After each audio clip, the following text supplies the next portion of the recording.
Mga kalamdag, may adlaw ka natong tanan. Karong adlaw ato bago na po nato ning pagsupak, argumento sa atong igsuon nga membros laing sikta na nga atong amigo.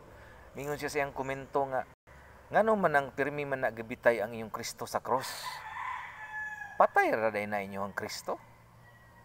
Naara man na pirmi gabitay sa cross. Mao ni ang iyang argumento may igsuon. Ug unya anong ato usa kunong ipatik ang cross mangurosta. Kini manggod nga imong argumento brad ang tubag nato. Mao manggod ni ang argumento sa imong pastor nga gitudlo ninyong mga membro nga wala makaibaw unsa di ay ang importante sa cross ni Kristo nga naa sa among simbahan. Matod pa ni Bertrand Conway, the cross is the symbol of our redemption of Christ. The question box, page 348. Mao ni giingon ni Bertrand Conway. Ang cross mao ang simbolo sa atong kalawasan pinaagi ni Kristo sa iyang pagpalansang. Buhi man ang among Kristo, brad, to na man sa langit. Pero ngano man nga naaman mi cross sa among simbahan. Amo nang gibutang ang cross di sa among simbahan kay mao man na ang simbolo sa pagluwas ni Kristo sa kasalanan sa kalibutan. Mo na nga naagyoy cross ang matuod nga simbahan ni Kristo kay simbolo kana sa pagluwas niya sa iyang katawhan.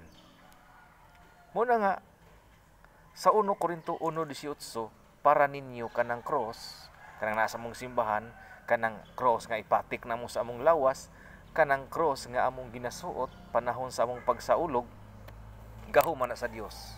Klaro man kay nasa 1 Corinto 1:18 nga nagingon diha, kay ang mensahe mahitungod sa kamatayon ni Kristo didto sa cross binuang alang ni atong nangalaglag apan kanatong ginaluwas gahom kini sa Dios. So para ninyo brad, inyo ra nang bugal-bugalan ang cross ni Kristo kanang among pagpanguros, kanang cross sa among simbahan, pero kana simbolo kana sa among kaluwasan mo na nga para kanamo nga ginlawas gahom kini sa Dios apan kadtong nangalaglag kanang wala magtuo ba sa gahom ni sa krus ni Kristo, mao nay nangalaglag binuang apan kanamo nga ginaluwas gahom kini sa Dios. Mao na nga amo gyud nang ipatik. Og mismo si San Pablo gapatik nining marka ni Kristo nga mao ang cross. Asa man nato ni mabasa gaya sa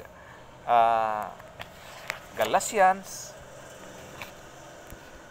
17. Nag-ingon siya diha sa King James Version. From now on, let no one troubles me, for I bear in my body the marks of the Lord Jesus Christ. Dili na unta ko sa mukon kay ako nang naas akong lawas ang marka ni Kristo. Unsa man to nga marka ni Kristo? Katong cross. Wala lang marka ni, wala lang gidaladala ni San Pablo ang cross ni Kristo ug iyang gipatik sa iyang lawas, iya po ginang gisangyaw nga nakahatag og kasamok sa ubang tao kay namang gyud dili mo tuo. Yan ang gisulti sa Galatians 5:11. Galatians 5:11 nangingon siya nga apan mga igsuon kung tinuod pa unta nga nagwali ako nga kinahanglan ang pagpatuli nganong gilutos man gihapon ako. Kung tinuod pa kini nan ang akong pagwali sa krus ni Kristo dili unta makahimo kasamok. So sa pagwali ni San Pablo nga kining krus ni Kristo gahom sa mga taong nangaluwas naagi magsamok-samok. Hantod karon naagi hapon mo nga nagsamok-samok kay wala kamo kaybaw unsa di ay ang importante sa krus ni Kristo, kanang krus nga naa sa among simbahan nga mao'y among tan-awon kay naa diha ang gahom sa Dios. Mao among tutukan. Di ba? Wala man mo ana, brad. Wala mo makaibaw kung unsa ang significance o unsa ang pagka importante sa cross ni Kristo. Mo na nga amo ginang gipatik sa among lawas ang cross ni Kristo. Kay lisod biya kay way patik sa cross, brad, ipapatay baya sa Dios. Uy, tinuod kayo. Katong sugo sa Ginoo sa angel of death nga pamatyon ang mga tawo nga way marka sa cross. Gisugo kini sa Ginoo apan wala niya gipapatay katong naay marka sa cross. Walay pili, bata, tigulang, batanon, birhen ug uban pa gipapatay sa Dios apan wala niya gipapatay katong naay marka sa cross. Asa man nato ni mabasa? Basig nagtiaw-tiaw lang ka, brad. Dili ta magtiaw-tiaw kay Biblia ang ato ang basihan. Sa Ezekiel 9:4 ngadto sa 6 naay marka diha sa cross nga gisugo ang Ginoo. Katong gisugo niya ang angel of death. Ato ning basahon sa Jerusalem Bible, nagingon diha. And he said to him, pass through the center of the city through Jerusalem and trace a cross on the forehead of the men who sigh and groan because of the abominations committed in it. I heard him say to the others, now you may pass through the city after him and strike. Your eye shall not look with pity, show no mercy, do away with him all. Old men, young men, virgins, children, and women, but do not touch anyone marked with a cross. Suroy sa syudad, pamatya katong mga tigulang, batanon, bata, babay, birhen, apan ayaw pamatya ang naay marka sa cross. Katong gisugo sa Ginoo ang angel of death. Mao bitong naay kanang feast of the Passover, pista sa pagsaylo, mao ni nga panghitabo nga wala pamatya katong naay marka sa cross diha sa ilang agtang. Sulisod ining way marka, brad. Okay ra tanang dili mo sign of the cross, dili mo tuo nga kanang cross among simbahan nga si Kristo nagbitay. Okay ra unta siguro gamay, pero inyo pa mangtamayon. Lisod. Klaro kayo na nga naay gipamatay kung wala sila'y marka sa cross. Ato ning balikon, your eye shall not look with pity and show no mercy. Do away with them all, old men, young men, virgins, children, and women, but do not touch anyone marked with a cross. Una nga, manguros yun ni brad. Kay naa ang patik ni Kristo sa among lawas. O gahom ka na sa Dios. Nga naa among kipatik.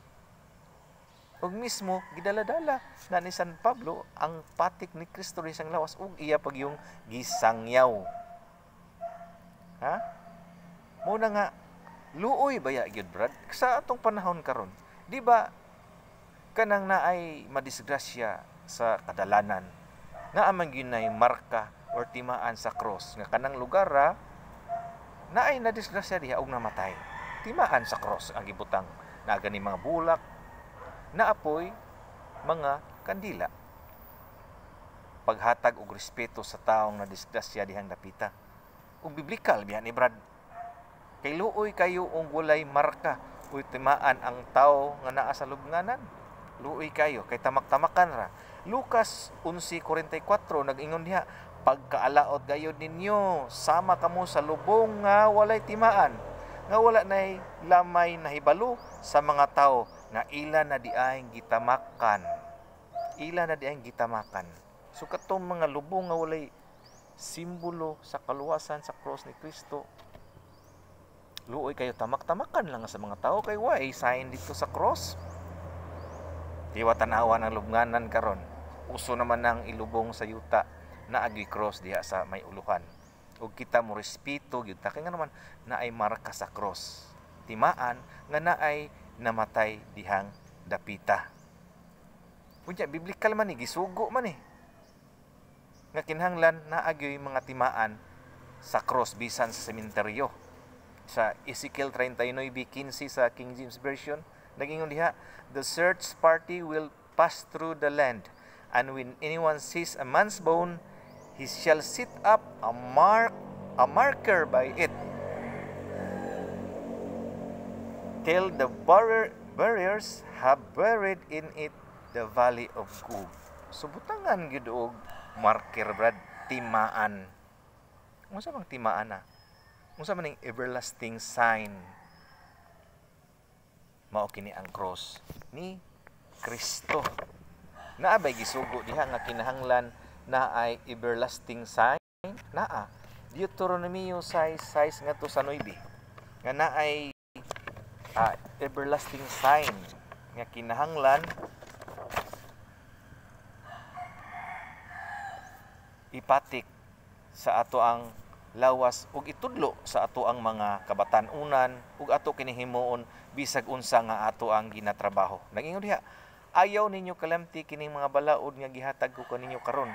Itudlo kini kanunay sa inyong kabataan. Hisgutoy kini kun anaa kamo sa inyong balay, pag magpanaw kamo usa dayon na ninyong katulog o sa pagmata ninyo sa buntag. Ibugkos kini sa inyong mga bukton, ingon nga ilhanan ug ibutang ingon nga timaan sa diha sa inyohang agtang. Isulat kini diha sa haligi sa putahan sa inyong balay ug diha sa inyong mga ganghaan. Mo nang among balay brad na cross. Oh, naman isugo man eh. Ha? Isulat sa inyong agtang mo na nga mo sign of the cross gud mi. Unsa man nga everlasting sign? Mo ning sa ngalan sa Amahan, sa Anak ug sa Espiritu Santo. Mo na nga kinaimportantahan gayud brad ang cross nga naa sa among simbahan.